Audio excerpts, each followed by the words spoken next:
Boa noite, doutor Flávio. Boa noite, doutor. Permita-me chamá-lo apenas de Flávio. E permita-me retrucar o favor, nesse caso. Pois será uma gentileza. Flávio, seja muitíssimo bem-vindo. Muito obrigado pela sua disponibilidade, por ter topado participar aqui com a gente. Eu já fui residente, já fui R1, sei que a nossa carga de trabalho misturada à carga de... Pois é, fui R1 2 vezes, de pediatria, de pneumo. Então, sei que é uma carga de trabalho, de estudo muito grande. Então, gostaria, em nome de todos do Revisamed, nós, professores da produção e dos alunos, agradecer a sua gentil disponibilidade. Muitíssimo obrigado. Boa noite, Júlia Castro. Seja bem-vinda. Flávio, eu gostaria que você falasse para a gente, antes da gente entrar propriamente no assunto da sua rotina na Covid-19, de dizer como foi o teu processo de escolha pela residência de neurologia, quais eram as suas expectativas e como que o R1 tem sido. A gente sabe, como eu disse, que é uma época de combinação de trabalho e estudo muito intensa. Por favor, Flávio. Então, Henrique, começou para mim no terceiro período, foi onde eu tive o contato com a parte de neuroanatomia, né? Inclusive, minha namorada ela era monitora de neuroanatomia, aí já me deu uma inspiração a mais para estudar, né? Legal. Quando eu a conheci, e aí comecei a estudar bastante e me interessei muito pelo assunto. Eu vi que era um assunto que às vezes o pessoal fugia um pouco, né? Sempre tinha esse papo de que era muito difícil, realmente é, até hoje eu acho incrivelmente difícil, mas... Sim. Fui gostando do assunto, depois eu fui monitor de neuroanatomia, e aí eu tinha mais ou menos a certeza que era isso que eu ia fazer, né? Meu pai, ele é mastologista, até ia nas cirurgias com ele, ia puxando um pouco para aquela área, mas chegou no final para decidir, eu falei assim, não, vou na neurologia, é uma especialidade que eu acho que tem um campo muito grande, são muitas oportunidades, muita coisa ainda por se descobrir, né? Sim. E eu falei assim, não, vamos dar uma chance e vou tentar neurologia. Bacana. Onde que você se graduou? Isso, eu me graduei na Faculdade de Ciências Médicas, da Saúde, Juiz de Fora, Suprema, né? Foi uma graduação muito boa, assim, foco na teoria muito importante, que me garantiu toda a base para eu conseguir passar na residência, sem dúvida. E como é que foi a sua preparação, os seus estudos preparatórios para as provas de residência médica? Então, quando eu cheguei no último ano, eu vi assim, de dois jeitos. Eu falei assim, eu posso passar muito tempo no hospital e ter um conhecimento prático muito bom, ou eu posso ir no hospital, resolver as minhas coisas, o que eu preciso fazer, e voltar em casa, estudar. Porque a neurologia é uma especialidade concorrida, né? Sem dúvida. Eu optei pela segunda. Eu ia no hospital, resolvia as minhas coisas e estudava. Nos últimos 2 anos, eu não viajei, não saía muito, não fiz nada. E fiquei só focado em estudar. Eu comecei, eu estudava os temas de prova de residência, depois eu fazia revisões, fazia muita revisão com amigos meus, Matheus, Natália, Rafael, a gente sempre revisava junto, justamente para não deixar a peteca cair, né? Seguir, continuar estudando. E a partir do meio do ano para o final, eu comecei a fazer questão de prova de residência, assim, fazia 100, 120 questões por dia, porque, na verdade, né, a prova de residência não é você saber tudo da medicina, é você focar naquilo que vai cair, naquelas questões, e ter um direcionamento, não sair atirando para todo lado, porque senão você vai saber um pouco de muita coisa e não vai ser suficiente lá na frente, né? Perfeito. E aí, estudei bastante, estudava muito, muito mesmo, e no final, assim, deu certo. Mas foi aos trancos e barrancos. A gente também tem que ter a consciência de que, por mais que a gente estude, a gente nunca está 100% preparado, a gente tem que ir com a cabeça erguida, tem que ir com otimismo, mas saber que os imprevistos acontecem. Eu fiz muitas provas e em algumas eu realmente não fui bem, até nas primeiras, e isso dá uma derrubada no início, né? Mas é saber que se você estudou, se você fez o trabalho direito, vai ter aquela prova que vai ser para você. Exatamente, Acho que fazer prova, conhecer como as provas são, os diferentes tipos de provas também é importante, né, Flávio? Com certeza. E isso foi um foco que eu comecei a ter até tardiamente, a partir do meio do ano. Eu me graduei no ano passado, né? A partir de julho, assim, agosto, eu comecei a focar nas provas de São Paulo e de Minas, que era o lugar que eu queria. Porque às vezes você sai fazendo um monte de questão de temas que não vão estar ali, entendeu? De temas que são de determinadas regiões, às vezes do Sul, do Nordeste. Então, você ter o foco, conhecer a prova de onde você vai fazer e ter uma boa preparação, sem dúvida nenhuma, são os passos fundamentais para você ter uma chance de disputar. E como eu te disse, né, saber que os imprevistos acontecem e vão acontecer. Exatamente, cara. Legal. E hoje você é residente onde? Em qual hospital? Isso. Então, eu fiz eu escolhi o SUS São Paulo, né?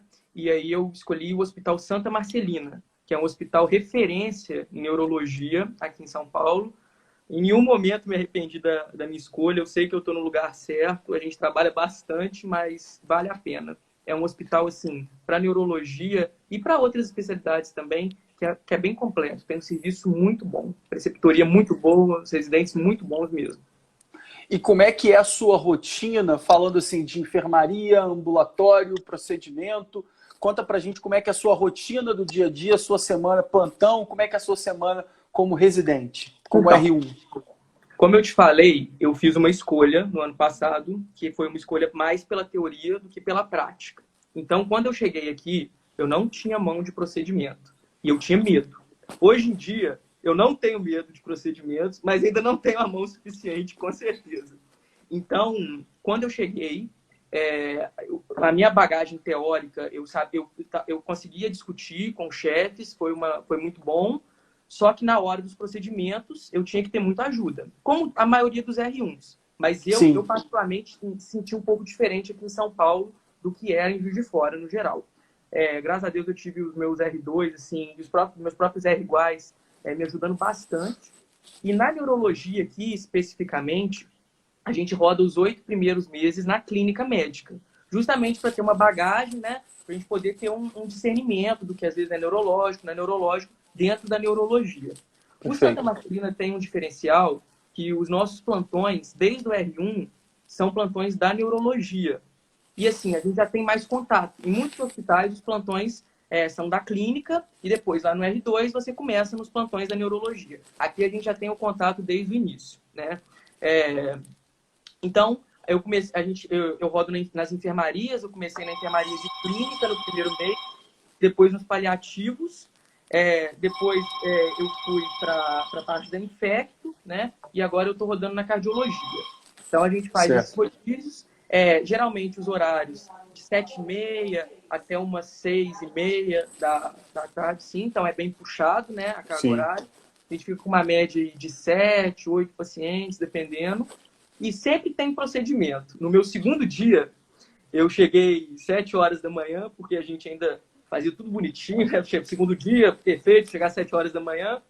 Aí já fui ver uma paciente minha do lado, já tinha uma outra meio estranha, assim, cheguei perto, já era uma parada. Entendeu? Então, assim, já tocamos uma parada já no segundo dia. E sempre, assim, com muita ajuda dos meus R iguais, dos meus R+, para poder lidar com essas situações, sabe?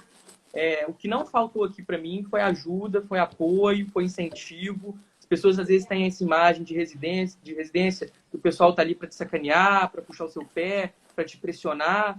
Não que a pressão não aconteça, mas você tendo pessoas para te ajudar, igual eu tenho os meus colegas, isso ajuda demais. E a cobrança, mais do que vir de fora dos outros, ela começa a vir de você mesmo, entendeu? Sim. Você tem que saber lidar com isso e ir melhorando. É uma melhora que a gente nem percebe que vai acontecendo e vai acontecendo, né? Então, assim, tem essa parte da enfermaria e mais ou menos uma vez durante os 5 dias da semana eu tenho um plantão de 12 horas e esse plantão de 12 horas é de 7 da noite até 7 da manhã do dia seguinte e é um plantão da neurologia. Se você quiser, depois a gente pode conversar melhor sobre como funcionam esses plantões. Sim. E também no final de semana, geralmente, assim, por exemplo, mês que vem eu estou em todos os finais de semana, mas às vezes um final de semana sim, não, a gente tem um plantão de 24 horas também. Não tem muito tempo livre, não, mas... É verdade. Você chega em casa e não tem o que fazer, dá até um pouco de saudade do hospital. Depois que entra no ritmo do R1, né?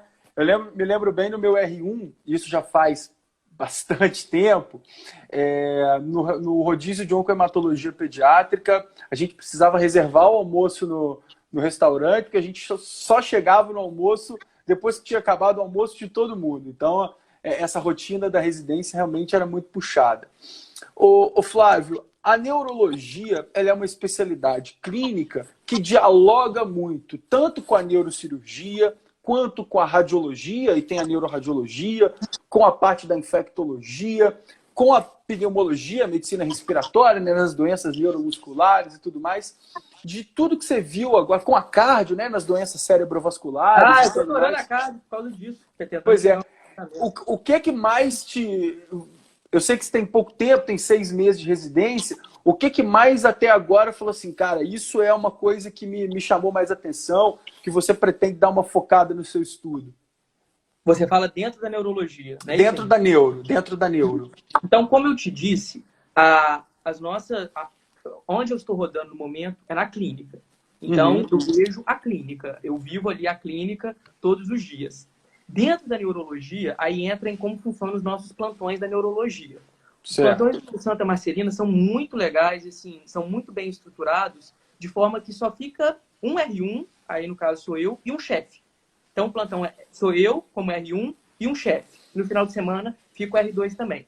E aí a gente fica responsável pelos pacientes que estão na unidade de AVC, a gente tem uma unidade própria de AVC, na enfermaria da neurologia, no quarto B, alguns pacientes neurológicos no pronto-socorro, e também a gente fica com o BIP. Esse BIP me dá até pesadelo. O BIP é para o hospital inteiro e para as admissões de porta. Então, às vezes chega um delta, né, por exemplo, que é um paciente com AVC a menos de 4 horas e meia, que tem toda uma conduta específica, eles já bipam a gente na mesma hora, a gente vai correndo. Mas não só para isso. Avaliações na porta também de quadros mais agudos, né? Às vezes uma epilepsia também, um rebaixamento do nível de consciência sem causa infecciosa associada. Então, isso tudo fica na nossa responsabilidade no BIP. E a gente faz sempre acompanhado junto com o chefe, né? No início, nos primeiros meses, eles mostravam pra gente como que fazia o exame neurológico, o que você tinha que ver, o que você tinha que observar, né? A gente olhava as tomografias no sistema junto com eles. Agora a gente já faz as coisas um pouco mais sozinho, mas sempre junto com o chefe, para poder orientar a conduta, ver o paciente que está dando mais dúvida. Então é difícil eu responder essa sua pergunta sobre o que eu gosto mais, porque o meu escopo, por enquanto, ele está sendo limitado à parte mais de emergência neurológica. Entendi. Assim, mas eu posso te falar que a parte de AVC é extremamente interessante. O paciente, por exemplo, num protocolo de delta, chega o paciente lá, ele tem um AVC a menos de 4 horas e meia, a gente corre para tomografia com eles, tem que tentar ser feito em menos de 10 minutos, tá? E a gente analisa a tomografia, às vezes descarta uma hemorragia ali, vê se o paciente tem contraindicação, inicia um trombolítico, alteplase, vai fazendo NIH, monitorizando. Então, assim, essa parte de AVC ela é muito interessante e a gente tem muito contato com as tomografias também, tem bastante imagem e eu acredito que eu espero que eu fique melhor nisso no futuro, que eu acho bem difícil por enquanto. Não, eu tenho certeza. Tudo é difícil. Um dos motivos de eu ter feito pneumologia pediátrica foi justamente para me familiarizar mais com a tomografia de tórax. Acho a tomografia e a radiografia exames fantásticos.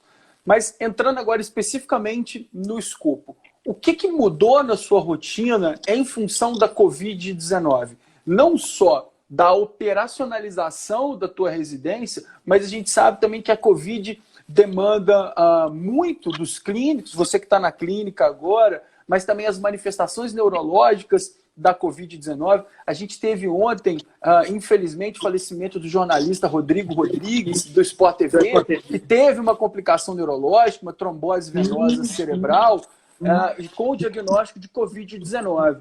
Eu queria, então, que você tentasse resumir rapidinho quais são as manifestações principais neurológicas que você tem visto na Covid e o que isso alterou na sua rotina como R1, Flávio. Sim, perfeito. Em relação ao Covid e à nossa rotina, quando eu entrei no hospital, esse era um assunto que estava começando, né?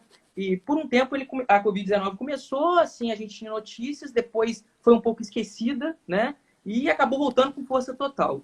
Quando eu cheguei no primeiro mês de hospital, a gente ainda tinha os internos que ajudavam a gente, porque o Hospital Santa Marcelina tem uma faculdade também aqui do lado, né? Então tinha participação dos internos. 3 semanas depois, eles já foram afastados, né? E começou a vir todo esse papo de Covid. E é uma doença ingrata, porque, na verdade, pensando friamente, não tem tratamento, né? É uma pneumonia viral ali e, assim, ela começa com manifestações que são são muito diferentes. Eu vou te dar um exemplo. Eu estou na enfermaria da cardiologia, tem um paciente que estava com dor epigástrica.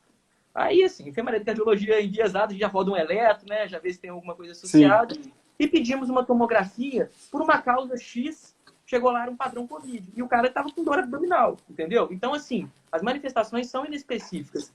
Mas o que chama muita atenção e que a gente vê muito aqui em relação à manifestação do Covid é a anosmia. E aí tem essa discussão, né, de quanto tempo dura a anosmia.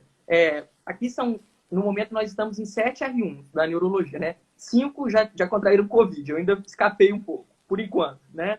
E assim, o pessoal refere muita anosmia, né? Refere a dispneia, que é característico da doença, né? Só fazer um parênteses, a anosmia, porque às vezes tem gente, aluno do primeiro período, do segundo período, gente que quer entrar na faculdade de medicina, gente que não imagina. Só explica pra gente o que é anosmia em relação ao olfato. A parte de anosmia, né, do olfato, né, o A como prefixo de negação, então o paciente tem uma perda de olfato relacionada à Covid-19, né, pegando aí o primeiro olfatório, o nervo craniano. Eu vou enviesar para esse lado, não. Mas assim, pega essa parte do olfato, o paciente apresenta dispneia, né? Dispneia é uma sensação subjetiva de falta de ar, né? De saturação, é muito comum, aliás, é o que faz a gente suspeitar nas enfermarias. Às vezes você olha assim, o paciente saturou, né? Tá com uma saturação de 90, 89, né? E aí já acende o alerta hoje em dia, tudo, né? Para direcionar para o Covid, né? Sim. Mas assim, tem manifestações diversas. O paciente às vezes apresenta rash cutâneo, por exemplo, igual eu te falei, dor abdominal, né? Então assim, ou nenhum sintoma, né, também acontece em grande parte dos casos. Sim. Então é uma doença ingrata, porque a gente não sabe exatamente como ela está manifestando, ou o que é ou o que não é Covid, ainda mais nesse tempo tão enviesado, né? Mas assim, no período que eu rodei na infectologia, no mês que eu rodei na infectologia, foi só Covid. Era um mês inteiro, a gente ficava numa enfermaria, ela pegou o segundo andar inteiro ali do hospital, só paciente de Covid. No Santa Marcelina, a distribuição foi a seguinte. Existe uma porta que os pacientes que já têm suspeita de Covid ou estão confirmados, eles entram para serem admitidos, dependendo do caso. Aí a gente tinha 2 UTIs focadas, eu até anotei aqui para ver se eu não esquecia, né? A gente Bacana. Tinha 2 UTIs no quarto andar ali focadas para o Covid, tá? Tem uma parte de observação do Covid, que funcionam como 2 salas, assim, mais parecidas até com UTI, paciente entubado, paciente monitorizado, e tem também uma parte nova que abriu no último mês, que é a unidade crítica do Covid. Essa parte dessa unidade crítica do Covid, eles são os anestesistas que tocam ali, funciona como se fosse uma UTI também. Então, o hospital destinou grande parte para o Covid, além da enfermaria da infectologia e a própria enfermaria da clínica médica também foi redirecionada para o Covid. E mudou a nossa rotina inteira, né?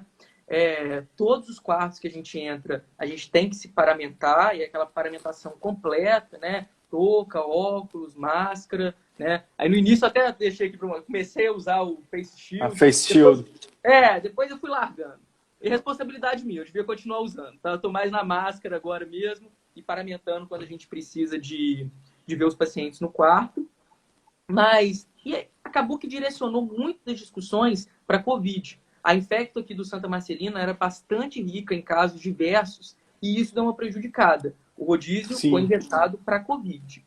As aulas que aconteciam também, toda semana tinha aula com os residentes da clínica, essas aulas foram suspensas, né? Mas aí trocou por essas lives agora que o pessoal está fazendo, né? E na neurologia também, a nossa chefe, a doutora Sheila, é uma médica excepcional, assim, ela é referência em doença de Parkinson. Ela estava dando também toda segunda-feira aulas para gente, por vídeo também, a gente acompanhando, para não perder muito dessa parte acadêmica e acabar ficando com isso, né? Que nessa época não tem como, né? Não tem como você pensar que não vai ser um pouco de tocação de serviço. Acaba que vai, mas a gente tem que tentar tirar disso o melhor possível. São pacientes muitas vezes graves, que precisam de tubo, que tem que fazer acesso por algum motivo, e a gente também vai pegando mão de procedimento nisso.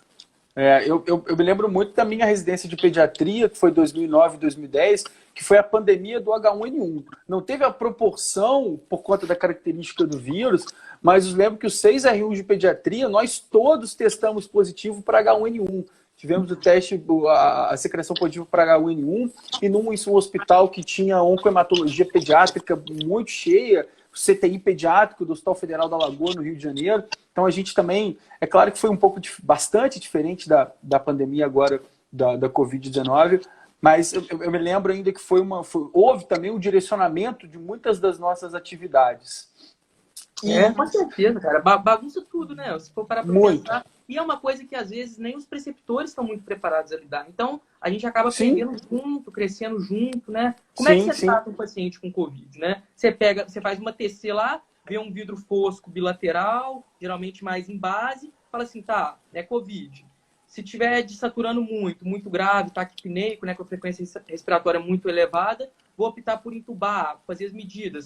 Aqui a gente estava entrando, teve uma época que teve a cloroquina, né? Depois, agora a gente está fazendo ceftriaxone, azitromicina e dexa, né? A gente faz dexametasona. Para paciente grave.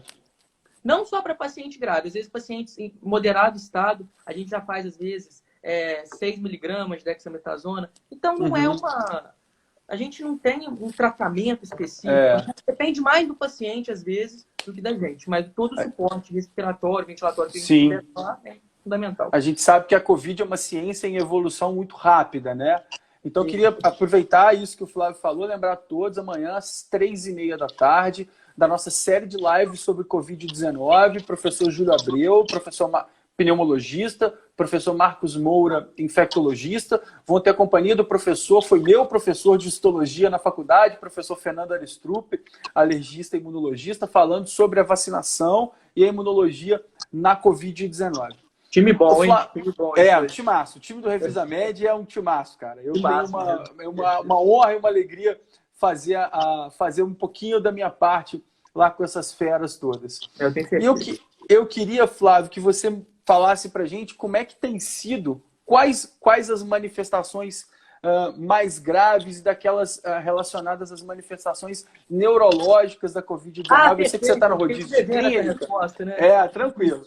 Você sabe Pode terminar. E como é que um cara que entra numa residência, a neurologia, para quem não sabe, é um acesso direto, né? Apesar de rodar no ano da clínica, é uma residência que você não tem pré-requisito obrigatório de clínica médica antes. Então, assim, para você, como é que você vê essa experiência enriquecedora de não só estudar clínica médica, mas estudar uma doença que é iminentemente respiratória? A gente sabe que o vírus tem um tropismo grande pelo pulmão, mas que acaba descompensando diabetes, insuficiência cardíaca, insuficiência renal, patologias neurológicas, muito associado com os idosos, com os processos, com as síndromes demenciais, como Alzheimer, Parkinson, a demência frontotemporal. Me corrija aqui se eu estiver enganado, eu já não estudo neurologia há muitos anos. Então, eu queria que você desse um pouquinho dessa ideia, dessa interface entre a clínica e a neurologia na Covid-19. Sim, perfeito. Em relação às manifestações neurológicas, a gente já consegue ter uma visão de que a Covid ela cria um estado protrombótico para o paciente. Ou seja, ela às vezes permite que o sangue coagule mais e isso pode gerar até manifestações isquêmicas para o paciente, dentre elas o AVC, né? E aí, a gente tem visto no hospital alguns casos que chamam bastante atenção. Às vezes são pacientes jovens, 40, 30 e poucos anos, que não estão na faixa etária que você imagina, que já tem uma lesão vascular para criar condições, às vezes, de um AVC, e o paciente apresenta um AVC. E o que ele teve antes? Covid, né? Teve um plantão meu também, acho que tem umas 2 semanas, que a gente foi avaliar um paciente que começou com perda de força em ambos os membros inferiores, né? Aquela perda de força foi subindo, evoluiu até para uma dificuldade respiratória. Típica da Guillain-Barré, né? Perfeito, Guillain-Barré associado à Covid. E o cara teve uma infecção por Covid prévia. Então, assim, o escopo da doença, aonde que ela vai, o que ela leva, é desconhecido ainda. Faltam estudos que aprofundem nesse tema, mas a gente já consegue ter uma noção de que ela abrange muito mais do que o campo respiratório, né? Sim. Então, esses pacientes novos tendo AVC, chama atenção, acho que, se eu não me engano, a doutora Sheila até pediu para a gente anotar, às vezes, os meus animais, né? Que são bem mais competentes aí que a gente nessa parte, para poder anotar os pacientes que tiveram Covid, tiveram eventos isquêmicos associados, para a gente ir documentando essa relação. Porque lá para frente, né, para a gente ter isso bem, para a gente ter uma conclusão sobre isso, a gente tem que documentar no agora, né? Sim, produção de dados, né? Sim. Sem dúvida. Em relação a doenças associadas, a gente fala aqui no Santa Marcelina que aqui é difícil. Aqui os pacientes todos chegam assim, encacados mesmo. Nada é simples. Nada é simples aqui. Quem trabalha na porta aqui e não, às vezes começa dando plantão na porta sozinho de noite, e às vezes não tem muita experiência, a galera não quer nem voltar depois, porque é puxadíssimo, os pacientes são bem complexos. E aí, na enfermaria da Infecto, que eram os pacientes só Covid, a gente até brincava lá que, assim, Covid era o menor dos problemas daquele cara. Ele vem com uma leucemia, ele vem com um quadro neurológico de base, ele vem com uma neoplasia associada. Então, assim, o Covid era um empurrão para o cara descompensar. Mas ele tem insuficiência cardíaca, entendeu? Ele tem uma FA, hipertenso, diabético, vem com um monte de coisa aí junto. E a gente vai tratar o Covid e focar no resto, porque é a descompensação do resto a partir do Covid que pode levar o paciente a óbito, certo? Sim, sem dúvida. Assim, tem uma outra face mais perversa da doença, que é ter fechado muito a questão da assistência contínua a pacientes com doenças crônicas, né?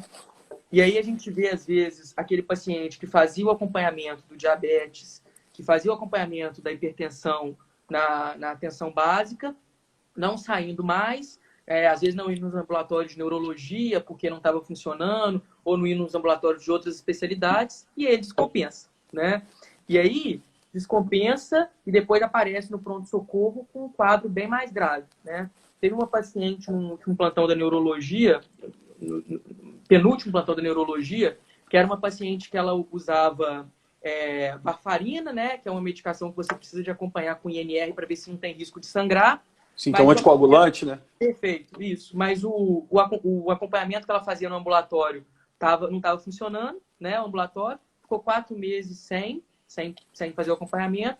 E aí ela evoluiu com uma hemionegligência, né? Ela não reconhecia o lado esquerdo da face e tinha uma cara ali de um AVC hemorrágico, né? De uma hemorragia. Fizemos a tomografia nela e realmente era uma hemorragia, né? Não acompanhei depois para saber se era realmente secundário ao uso da varfarina, mas entram essas questões, essa face mais perversa da doença, que não só é prejudicar pela própria doença, mas prejudicar o segmento que os pacientes já faziam antes, né? Sim, sim. Sem dúvida. Flávio, tem uma pergunta interessante da Cláudia. Cláudia, obrigado pela sua pergunta, falando o seguinte: quais foram os momentos mais difíceis e de maior gratidão nesse período?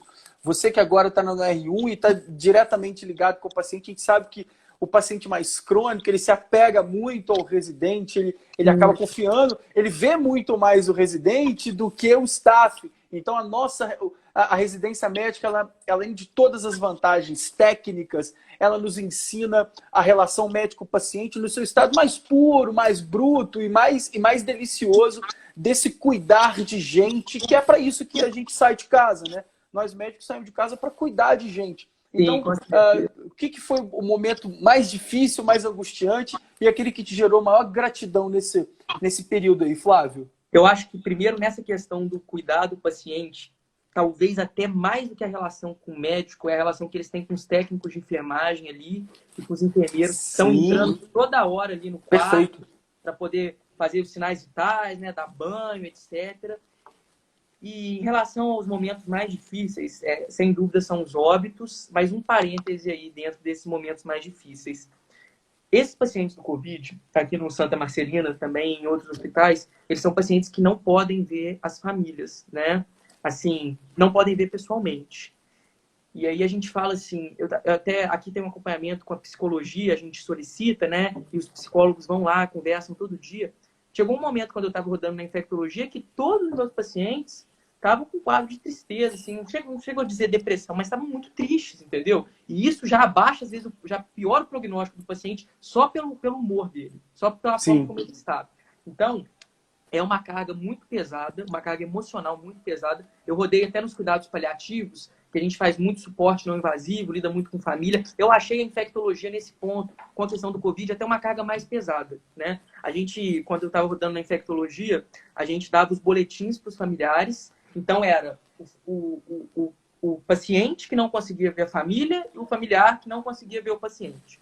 Então, a gente era essa ponte, a gente fazia esse elo, né? Tinha boletim de 3 às 4 para o lado A e de 4 às 5 para o lado B. A gente ficava com uma média de 8, 9 pacientes, ia conversar com as famílias e passava sempre as mensagens para os pacientes, né? Às vezes levava carta e tal. Tem um paciente que eu li a carta da família para o paciente não chorou e eu chorei na carta. Eu falei assim, essa carta é para eu chorar. Então, assim, conversava com a família sempre muito ansiosa porque não conseguia ver. Alguns que tinham celular, conseguia até fazer por FaceTime. Está começando aí uma ONG agora lá no hospital que leva um vídeo, assim, eles conseguem falar com os familiares. Então, legal. Essa parte é muito bacana. E é uma situação que suga muito deles e suga muito da gente também. Sai assim, detonado no final, mais às vezes pela carga emocional do que pelo cansaço físico. Mas também, igual eu te falei, todo dia era um tubo, todo dia era uma parada. Então, a parte do cansaço físico também estava muito presente. Os piores momentos eram os óbitos, e foram bastante, tá? Assim, não vou mentir. Os pacientes que tinham poucas comorbidades e tinham Covid, a gente percebe que eles conseguem sair dessa melhor. É claro que está todo mundo sujeito a complicações do próprio Covid, né? Mas aquele paciente, igual eu te falei, que é o paciente aqui do Santa Marcelina, que já vem encacado com um monte de coisa, com diabetes, com hipertensão, com insuficiência cardíaca, neoplasia, fez cirurgias prévias, esse paciente tinha um perfil de que poderia complicar, e realmente complicava, dependendo da situação, e muitas vezes vinha a óbito, né? Então, a gente chamava as famílias, né?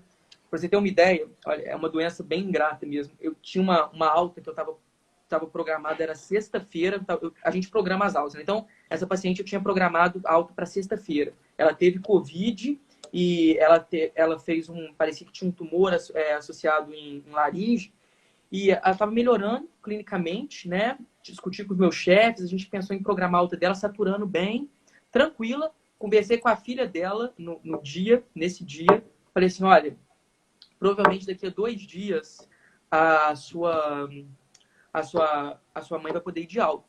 Nunca mais eu faço isso. Falei, daqui a 2 dias a sua mãe vai poder ir de alta. Na madrugada, eu cheguei aqui em casa, né? Eu moro do lado do hospital. Aí passou a madrugada, acordei, 7h30 estava lá no hospital de novo. Aí fui olhar no sistema, onde estava o paciente? Achei estranho, né? Fui lá no quarto, o paciente não estava mais lá. Aí eu comecei a enfermagem, falei, não, ela veio a óbito, entendeu? Desaturou, descompensou e foi a óbito. Então, aí assim, quando é assim, tem um plantonista à noite, ele chegou, ele ligou para a família veio e conversou. Mas aí mesmo assim, eu liguei para a filha, né? Todo mundo muito abalado, né? Eles agradeceram, entenderam, mas assim, é uma coisa que eu nunca mais faço. Porque, não só para o Covid, mas para qualquer doença, é esse tipo de promessa para paciente. E eles não estão vendo os familiares ali. Então, eu vou lá e prometo uma coisa, ou falo com uma expectativa, e não acontece. Entendeu? Nós falávamos na residência de pediatria que era o cheque pré-datado, né? Que você não pode antecipar nada. A residência nos ensina muito o que fazer e o que não fazer, né, Flávio? Essa experiência do dia a dia. A gente tem uma pergunta aqui do Rodrigo Lobão. Obrigado pela pergunta, Rodrigo.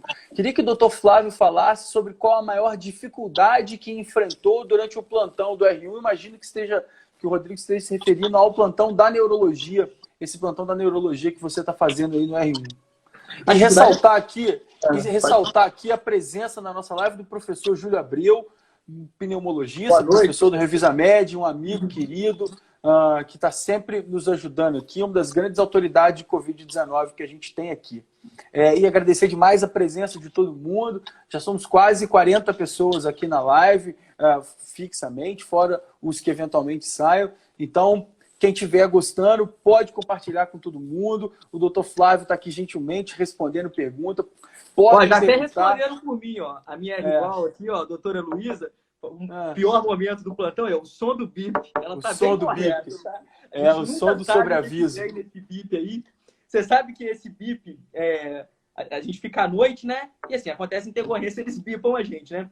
Aí, beleza, você passa o plantão, acorda assim de noite. No meu primeiro plantão que eu dei, a minha chefe falou assim, ó, se o bip tocar, você me acorda. A gente fica junto ali no conforto. Eu falei, não, beleza, tudo certo. Aí ela me acordou com o bip tocando. Eu falei, eu tenho que melhorar isso aqui, né? Aí depois eu fiquei mais atento ao bip, né? E aí, você sabe que eu chego em casa, assim, cara, eu tô deitado aqui em casa mesmo, dormindo, eu acordo com o bip. Não existe esse bip, mas tá na minha cabeça, entendeu? Então a gente traz muito disso aqui para casa. Os momentos do plantão, relacionados assim, os momentos de mais tensão é sempre quando a gente tem um delta, né? Quando é um AVC com menos de 4 horas e meia, que a gente tem que correr com o paciente, conversar com a família, ver se não tem nenhuma contraindicação, indicar a trombólise, né? Fazer o NIH, aquele exame neurológico mais voltado para o AVC da emergência, de 15 em 15 minutos. Os meus deltas, às vezes, tenho até um chefe meu, o Dr. Guilherme, que ele falou que eu gosto de ter delta 3 horas da manhã.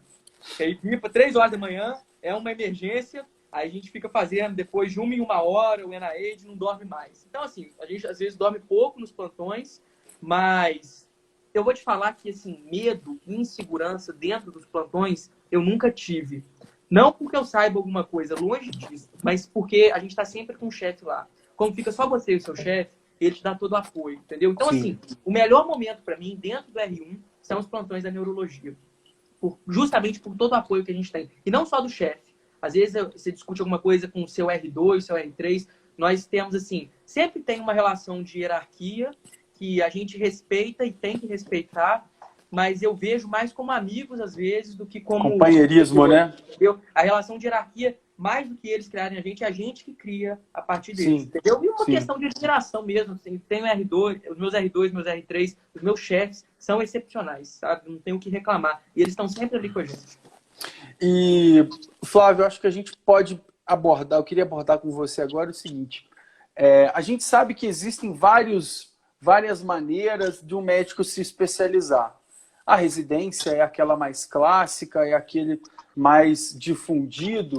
E eu queria que você falasse assim, qual é a sua percepção de quanto que a residência médica tem agregado da sua formação, se é isso realmente que você esperava da residência médica, tanto do ponto de vista de formação profissional, mas também de formação pessoal, formação ética. Como é que você vê a residência médica em si nisso? Perfeito. Depois eu fiquei te devendo para falar do meu melhor momento, que eu deixei anotado. Isso, a gratidão. Sim. E em relação à questão da residência, um parêntese sobre isso, né? Às vezes eu tenho uns colegas meus que falam assim, pô, queria largar a residência, ficar dando plantão, porque é muito tentador, né? Quando a gente sai da faculdade, às vezes, pegar plantão, tira lá R$ 1.200 por plantão, né? Passa uns apertos ou outros, mas às vezes consegue tocar. E às vezes é aquela pessoa que fala assim, pô, às vezes eu vou ficar no plantão, não vou precisar de fazer a residência. Se for pensar friamente, eu consigo tirar, sei lá, uns R$ 20 mil por mês de plantão, dependendo do que eu fizer. O negócio é que isso não vai durar para sempre, né? A nossa saúde também vai exaurindo no plantão. Sim, no plantão, às vezes você pega uma coisa geral de clínica médica, não é aquela sua área, entendeu? Então, às vezes, você não dá o melhor atendimento possível. Pensando nisso, eu acho que uma residência é fundamental. Porque numa medicina que a gente tem cada vez mais fragmentada, com pacientes cada vez mais complexos, você não se aprofundar pode configurar, dependendo do caso, até uma iatrogenia para o paciente, entendeu? Então, a residência médica é importante nesse sentido, de beneficiar o paciente, porque você é o especialista, e você está trabalhando com aquilo que você sabe como funciona, né? Saber como funciona é uma coisa muito forte. Você tem uma noção boa, porque a gente nunca sabe tudo, né? A gente está sempre aprendendo. Você sabe exatamente onde buscar a informação, né? Perfeito. Você sabe onde buscar a informação, você sabe onde ter colegas para poder te ajudar. Então, exatamente. Eu trabalho em equipe. Toda ideia é sempre trabalho em equipe, né? E um ser humano é uma ilha, né? Eles não falam isso e realmente isso é. Para a medicina mais do que nunca, né? Pedir sempre o conselho do cardiologista, o conselho do pneumologista, o conselho do neurologista mais experiente sempre vai ter, né? Então, nesse ponto, é fundamental para o paciente. E para o médico também, né? Porque, como eu te falei, a gente não consegue levar essa rotina de plantões o tempo inteiro. Uma hora isso cansa, né? E aí, às vezes, você ancora na sua especialidade ali, tem o seu consultório, tem o seu atendimento, e isso, sem dúvida nenhuma, vai te propiciar uma qualidade de vida que tanto tem faltado aos médicos hoje em dia. E como, né? Só um parêntese sobre isso. Não, eu falei da questão dos plantões, Não, era isso mesmo. Não, ótimo. Você está sendo excelente, estou aprendendo bastante.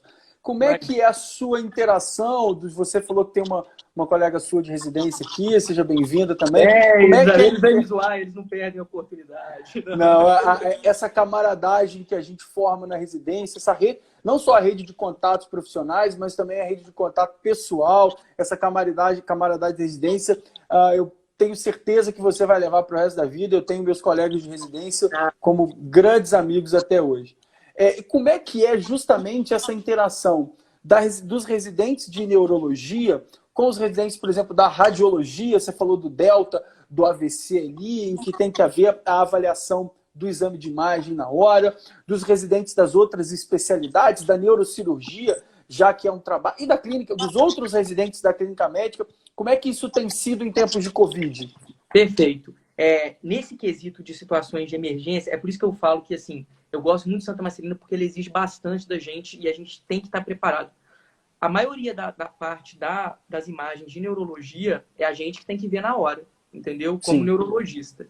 Então, obviamente, situações de muita dúvida, a gente consulta o pessoal e depois eles sempre laudam, mas a imagem a gente olha ali e os meus chefes, que já têm muito mais experiência, né, já falam assim, ó, AVC em tal região, essa alteração em tal região, a gente pegou uma neurocisticercose, né, eu tava até vendo a imagem no TC ali, tá aqui, então eles vão mostrando pra gente e a gente já vai pegando mão dessa parte da neurorádio também. Obviamente, depois o pessoal da rádio lauda, eles tiveram um grupo um pouco mais reduzido por causa do Covid, inclusive a própria parte de neurorádio, ela foi um pouco mais reduzida, e aí a gente fica ali um pouquinho na nossa mesmo, no início, entendeu? Mas depois tem o laudo deles, tem sempre o suporte deles. Em relação à neurocirurgia, a gente é muito próximo do pessoal. Eu tenho pena, tá, do pessoal da neurocirurgia, são só 2 residentes, na neurologia são 7, né, por período ali, na neurocirurgia são 2 por período, 2R1, 2R2, 2R3, eles trabalham bastante, bem sobrecarregados, aprendem muito, sem dúvida. Na minha época também era da residência que mais trabalava do Lagoa. É o cara que vive no hospital. Mora no hospital, Vou mandar um abraço também aqui. Pimenta de manhã, né? É sempre assim. É o cara que... Mandar um abraço para todos os neurocirurgiões residentes de neurocirurgia. Caras que moram no hospital durante 5 anos. E lá na minha época era um só, era uma vaga só. Então o cara dava conta de tudo. Eu imagino quanto ele tem sofrido. Né? Sofreram. Puxado. E aprenderam muito. Se tornaram todos grandes neurocirurgiões. É uma grande responsabilidade, né, neurocirurgia? Sim. E aí, quando a gente tem uma situação, às vezes, que é uma lesão expansiva, né, um tumor gerando uma certa clínica, ou um AVC hemorrágico, o manejo é mais da neurocirurgia. A gente sempre faz a avaliação inicial, mas o pessoal da neurocirurgia vê lá. Essa mesma paciente que eu te falei, do AVC hemorrágico, da hemnegligência, ela tinha um volume de aproximadamente 38 ali no cérebro, um volume. A gente começou com a neurocirurgia para ver se abordava ou não. No dia seguinte, eles decidiram abordar porque aumentou. Então, assim, a neurocirurgia ela está em direto contato com a gente. A nossa unidade, antigamente, era uma unidade só de AVC, né? E tinha 1 ou 2, às vezes, pacientes da neurocirurgia. Com a situação do Covid, teve que realocar um pouco. Essa unidade do AVC ela foi para o Covid, e aí virou uma observação Covid. E a nova unidade é uma UTI neurológica, funciona ali. Então, tem pacientes da neurocirurgia, tem pacientes da neurologia. E fica próximo ali, a gente fica sempre em contato, evolui às vezes um paciente do outro para poder ajudar, dependendo da situação, né? Então, assim, eles estão sempre em contato com a gente. Eles dormem tão pouco quanto a gente, dormem menos até. Vou me arriscar, dormem bem menos. E dentro dessa realidade da Covid, vocês, claro, nós quando éramos residentes, vocês residentes, há uma fraternidade, um companheirismo muito grande. Como é que vocês têm se ajudado do suporte psicológico na preservação da saúde mental? Vocês que são jovens médicos, que têm um futuro brilhante pela frente, a gente vê na sua fala calma e cheia de conteúdo. O R1 nunca é muito calmo, ele está sempre de stand-by, né? Não fala esse negócio de saúde mental, às vezes tá ruim, às vezes fica ruim, né? Pois é. Nunca é 100%, né? Saúde como é que tem sido esse apoio para que vocês tenham porque é o que você falou, fazer a residência é muito importante para a gente, para nós médicos, e para oferecer uma saúde, um atendimento mais humano, mais ético e mais qualificado. Como é que vocês têm trabalhado a saúde mental de vocês para que a residência não se torne, especialmente nessa época de Covid, um peso maior do que uma satisfação de trabalho e aprendizagem? Aí isso começa, óbvio que tem a relação entre a gente, mas isso começa no primeiro dos nossos superiores para a gente, da forma como a gente é tratado, e isso vai refletir muito do que a gente sente lá dentro do hospital. Então, primeiro lugar, assim, quando eu cheguei, eu tive R2, os meus R2 da clínica, né? A gente tem muito contato com o pessoal da clínica, porque a gente roda na clínica, né? Então, os R2 da clínica, o doutor Eritone, a doutora Roliana, assim, foram excepcionais. Eles contribuíram primeiro para a gente perder o medo das coisas, entendeu? Porque você chega, eu formei no final do ano passado, então dei um plantão por fora. Formei, tirei um descanso aí que eu estava precisando, de um mês e pouco, e entrei na residência. Você entra sem saber nada, dependendo se você é um recém-formado, e com medo. Hoje em dia você não tem mais medo, entendeu? Mas você não está sabendo as coisas direito ainda. Você já sabe se virar um pouco melhor. Então, eles poderem te tranquilizar, eles te ensinarem. Olha, numa situação assim, você pode ir por esse caminho, você vai por esse caminho. E é um aprendizado contínuo. Você não vai pegar isso em um dia, você não vai pegar isso em 2 dias. Isso vai aos poucos. E as pessoas sempre dispostas a te ensinar, já te dá toda a segurança para você falar assim, tá, vamos lá, calma, qual é a prioridade para esse paciente? O que eu tenho que fazer para esse paciente? Você não vai conseguir resolver tudo, né? Você vai saber assim, o que é a prioridade aqui? O que eu vou poder fazer? Então, esse é o primeiro passo. É você desenvolver uma certa calma, que nunca é muito peculiar ao R1, né? Mas é importante, sem dúvida.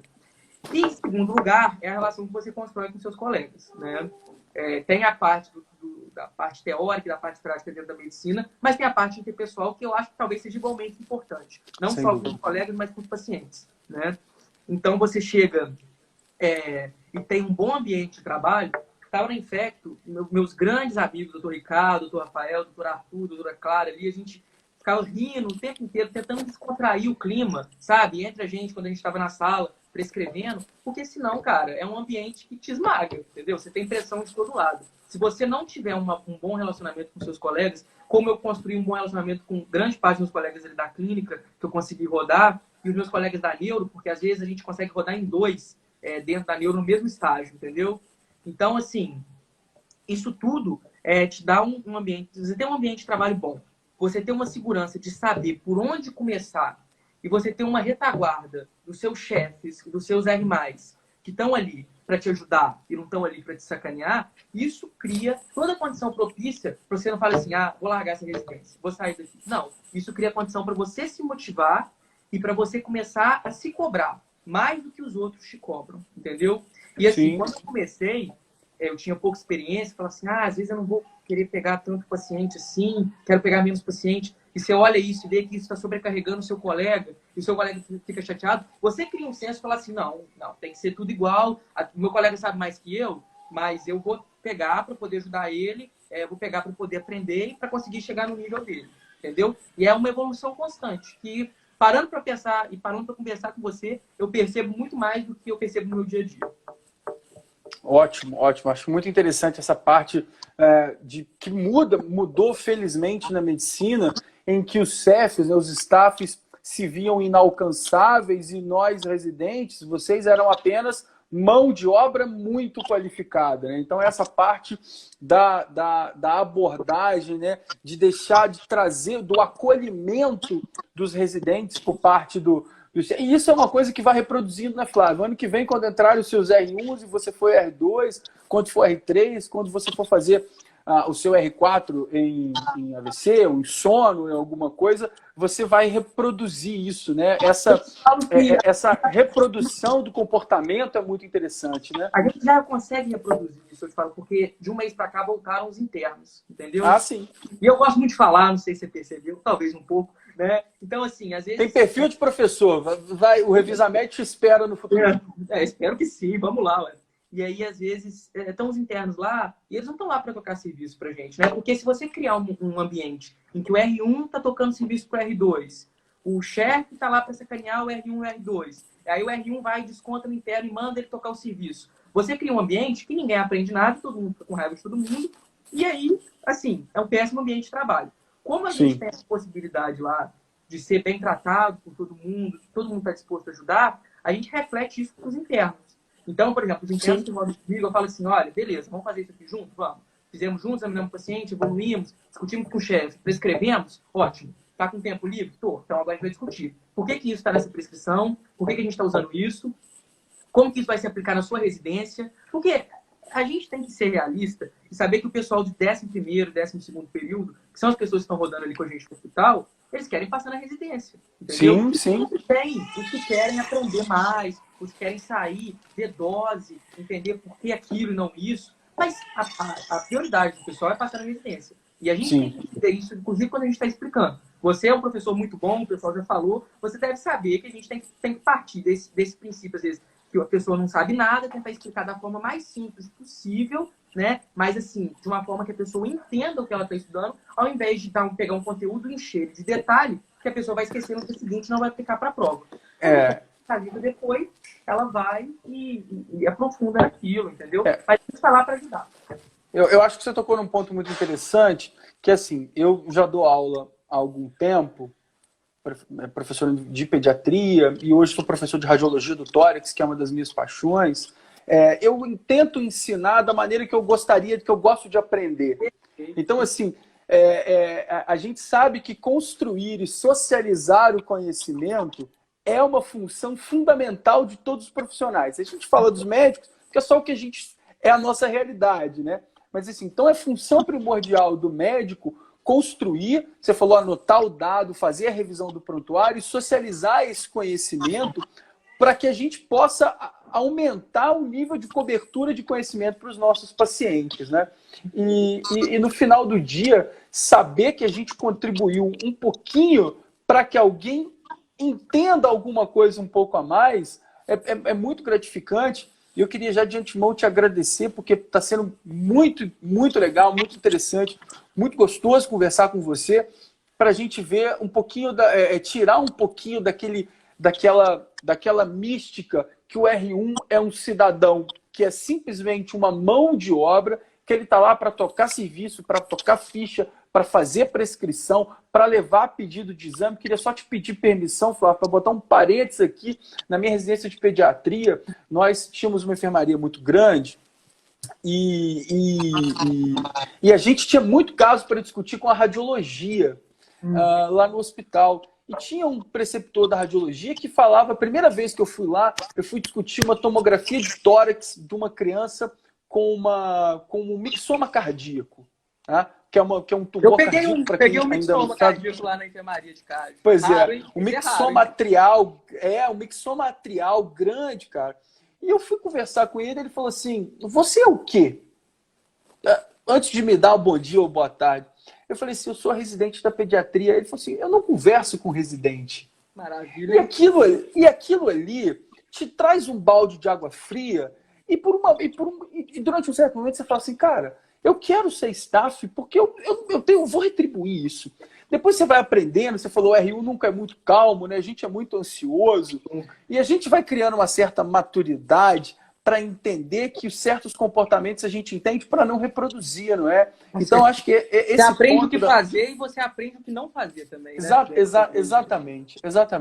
E você vê como isso, assim, te marcou, né, cara? Você lembra dessa situação? Isso já tem 11 anos do meu R1 de pediatria, lá no Hospital Federal da Lagoa, e isso marcou, e eu desde sempre, todo plantão, mesmo quando eu não era professor, ou estando de plantão, quando eu fazia plantão, sempre que tinha um acadêmico, um residente, eu sempre falava, cara, quer discutir alguma coisa? Às vezes tinha um interno de clínica, dando sopa lá no centro cirúrgico, ia fazer uma sala de parto, ou na UTI neonatal. Então, acho que a gente sempre tentava, e a gente sempre aprende, né? Nós, professores, eu tenho certeza que a gente aprende muito mais com vocês do que vocês com a gente. É uma via de mão dupla, cara. Eu tento fazer isso. Por exemplo, eu peguei uma paciente que teve um TEP, né? Um tromboembolismo pulmonar.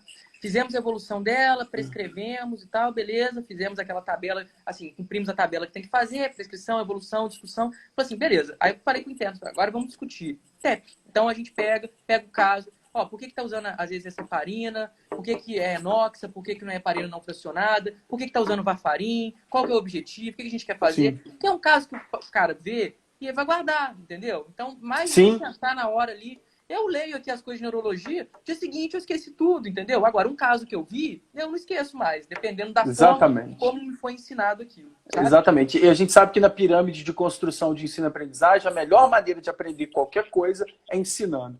Quando você ensina, isso é cientificamente comprovado. Flávio, a gente está caminhando para o final da live, a gente tem mais um minutinho, eu preciso encerrar, infelizmente. Queria te agradecer fraternalmente pela sua presença, pela sua disponibilidade, te parabenizar pela fala, pela calma. Mais ou menos. Dizer que eu tenho certeza absoluta que seu futuro é brilhante. Espero que você voe alto, o Juiz de Fora te espera. A gente sempre tem grandes profissionais, sempre precisa de mais gente agregando. E fraternalmente te agradecer em meu nome, em nome do Revisa Med, e fazer e mandar um abraço para o seu tio Cláudio Vieira Max, querido amigo, pediatra. Um beijo fraternal, Cláudio. Flávio, muito obrigado, querido.